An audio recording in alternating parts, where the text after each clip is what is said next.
നമുക്ക് മുട്ട വെച്ച് ഒരു വെറൈറ്റി ഡിഷ് ഉണ്ടാക്കിയാലോ?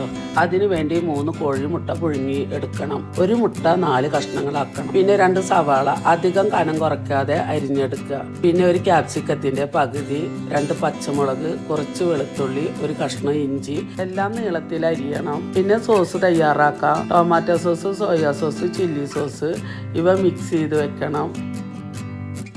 ഇനി ഒരു ചട്ടിയിലേക്ക് കുറച്ച് സൺഫ്ലവർ ഓയിൽ ഒഴിച്ചു കൊടുത്ത് അതിലേക്ക് അരിഞ്ഞു വെച്ച ഇഞ്ചി, വെളുത്തുള്ളി, പച്ചമുളക് എല്ലാം ഇട്ട് കൊടുത്ത് ചെറുതായിട്ടൊന്ന് വഴറ്റിയെടുത്താൽ മതി. ഒരുപാട് മുരിഞ്ഞു പോകുമൊന്നും വേണ്ട.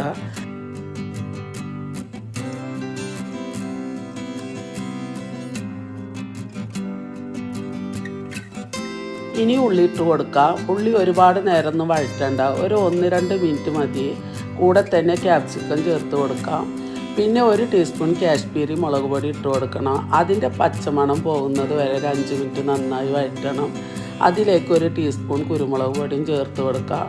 ഇവയെല്ലാം കൂടി നന്നായി വഴറ്റിയതിലേക്ക് നമ്മൾ മിക്സ് ചെയ്ത് വെച്ച സോസ് ചേർത്ത് കൊടുക്കുക. ഇനി എല്ലാം കൂടി നന്നായി മിക്സ് ചെയ്തതിലേക്ക് കുറച്ച് തിളച്ച വെള്ളം ഒഴിച്ച് കൊടുക്കണം. തിളച്ച വെള്ളം ഒഴിച്ചിട്ട് ഒരു 2 മിനിറ്റ് അടച്ച് വെച്ച് വേവിക്കുക.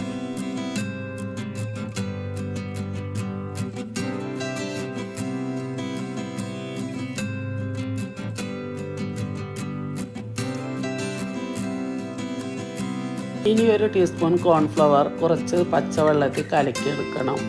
അതും ഇതിലേക്ക് ഒഴിച്ചു കൊടുക്കണം. പിന്നെ സോസുകളിലൊക്കെ ഉപ്പുള്ളത് കാരണം കൊണ്ട് നോക്കിയിട്ട് കുറച്ച് ഉപ്പ് ചേർത്താൽ മതി. ഞാൻ മുന്നേ ഉപ്പിട്ടിട്ടുണ്ട്, അത് പറയാൻ മറന്നതാണ്. ഇനി കോൺഫ്ലവറിൻ്റെ പച്ച മണം പോകുന്നത് വരെ ഒരു 5 മിനിറ്റ് ഇളക്കി കൊടുക്കണം. ഗ്രേവി തിക്കായി വരുന്ന സമയത്ത് മുട്ട ചേർത്ത് കൊടുക്കാം. ഇപ്പോൾ നമ്മുടെ എഗ് ചില്ലി റെഡി.